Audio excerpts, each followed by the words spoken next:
ఇది క్రైస్తవుల్లో ఉన్న అజ్ఞానం. క్రైస్తవుల్లో ఉన్న అజ్ఞానం. ఎందుకంటే ఇప్పుడు రామ్ గోపాల్ వర్మ అనే వ్యక్తి క్రిస్టియానిటీని పాజిటివ్‌గా మాట్లాడాడనుకో ఉదాహరణకి. క్రిస్టియానిటీ చాలా మంచిదన్నారనుకో. ఆ వ్యక్తి గనక మంచి పర్సన్ అయ్యుండి ఆ మాట అంటే మిగతా వాళ్ళు కూడా ఓకే అనుకుంటారు. ఆ వ్యక్తి చేసే రిమైనింగ్ స్టేట్‌మెంట్‌లో నడుమ ఈ స్టేట్‌మెంట్ వచ్చిందనుకో, అది మనకు బ్యాడ్ గదా! ఒక దాంట్లో గెలిచినప్పుడు లేకపోతే ఒక దాంట్లో సక్సెస్ వచ్చినప్పుడు దాన్ని దేవుడికి ఆపాదించరు. కదా! దాన్ని తీసుకొచ్చి దేవుడికి ఆపాదించరు. అది ఫస్ట్ ఆఫ్ ఆల్ దేవుడిని మహిమపరచడం కాదు. ఎందుకు అంటే ఇప్పుడు నిర్గమకాండంలో తను తీసుకున్నటువంటి కాంటెక్స్ట్ ఏదైతే ఉందో అది క్రికెట్‌కి సంబంధించింది కాదు. అది క్రికెట్ సంబంధించింది కాదు. లేకపోతే అది ఫుట్‌బాల్‌కి సంబంధించింది కాదు. లేకపోతే ఈ సాయంకాలం ఏడుపు వచ్చినా సరే, రాత్రంతా ఏడుపు వచ్చినా సరే, ఉదయాన్నే నవ్వొస్తది అనేటువంటి మాట ఈ దీనికి సంబంధించింది కాదది. ఫస్ట్ ఆఫ్ ఆల్ తప్పు. యుద్ధం కాదది. దేవుడు ఇన్వాల్వ్ కావాల్సిన అక్కర్లేదు అక్కడ. క్రికెట్ అనేది యుద్ధం కాదది. దేవుడు ఇన్వాల్వ్ అయ్యి విజయాన్ని ఇచ్చి అంత ఓవర్ యాక్షన్ అక్కర్లేదు అక్కడ. యుద్ధంలో దేవుడు విజయాన్ని ఇస్తాడు. ఓకే. యుద్ధంలో ఇస్తాడు. క్రికెట్‌లో కాదు. దానికి ప్రాక్టీస్ ఉంటే సరిపోతుంది. ఎవరు బాగా ఆడితే వాడు గెలుస్తాడు. ఓకే. దేవుడు ఇలా క్రికెట్‌లో డిసైడ్ చేసుకుంటూ కూర్చుంటాడని మనకేం బైబిల్‌లో లేదు. ఒకవేళ క్రికెట్ కూడా అది దేవుడు ఇన్వాల్వ్ అయితే పేకాట కూడా దేవుడు ఇన్వాల్వ్ అయితే అవుతది. Praise the Lord. Ram Gopal అన్న వ్యక్తి యేసుక్రీస్తు గురించి మాట్లాడితే అది తప్ప. రామ్ గోపాల్ వర్మ మాట్లాడకూడదా? రామ్ గోపాల్ వర్మ దేవుని గురించి మాట్లాడకూడదా? దేవుడు గొప్పవాడు, యేసుక్రీస్తు గొప్పవాడు అని చెప్పకూడదా? చెబితే ఏమైంది? అనేక మంది అన్యరాజులు, అనేక మంది అన్యజనులు బైబిల్ గ్రంథంలో దేవుని యొక్క గొప్పతనాన్ని ప్రకటించడం, దేవుని యొక్క గొప్పతనం గురించి చెప్పడం మనం వింటూ ఉన్నాం.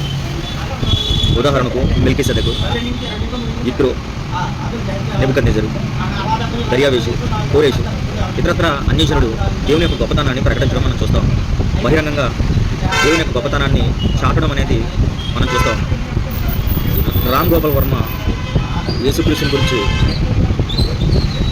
గొప్పగా మాట్లాడితే మీకు వచ్చిన నష్టం ఏంటి?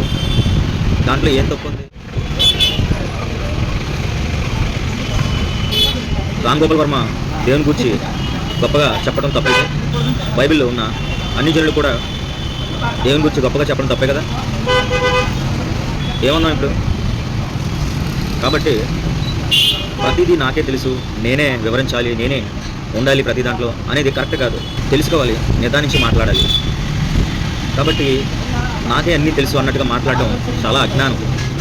అసలు విషయానికి వస్తే జమీమా భారతదేశ కీర్తిని ఉన్నతమైన శిఖరాల మీదకి తీసుకువెళ్ళింది అనడంలో ఎటువంటి సందేహం లేదు. ఎందుకంటే కనుక బలమైన ప్రత్యర్థితో పోరాడి విజయాన్ని అందించడానికి కీలక పాత్ర పోషించడం మనం చూస్తాం.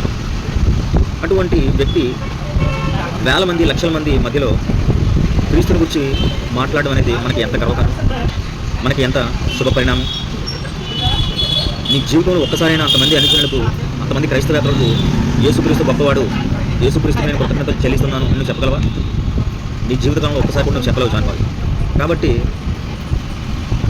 వెలువడుతున్న సువార్తను అడ్డుపడకుండా, వెలువడుతున్న సువార్తకు అడ్డుపడకుండా సువార్త ప్రకటించే వారికి సహాయపడేవారుగా ఉండాలని నీకు తెలియజేస్తాను.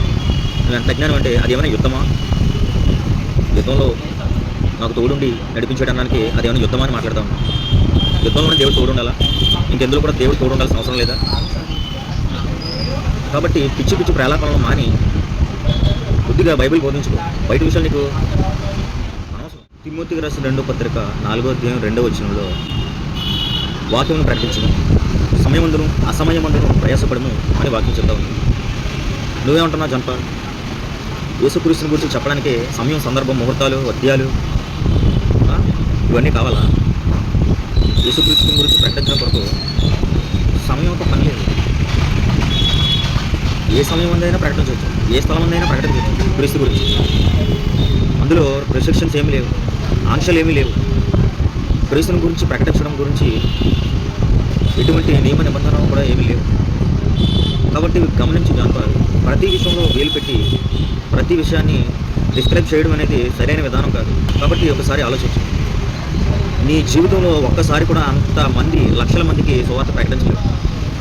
ఒక్క స్టేడియంలోనే కాక మొత్తం ఇంటర్నెట్ అంతా కూడా షేక్ అయిపోయింది ఆ మాట ద్వారా. జమీమా అనిన మాట ద్వారా మొత్తం ఇంటర్నెట్ అంతా షేక్ అయిపోయింది. కాబట్టి మాట్లాడే ముందు వెనక ముందు చూసుకొని మాట్లాడితే చాలా బెటర్. నీకు ప్రతిదాన్ని నేను విశ్లేషిస్తాను, నేనే విశ్లేషించగలను అనుకోవడం మంచి పద్ధతి కాదు అని మరోసారి ప్రభు గారిని తెలియజేస్తా ఉన్నాను.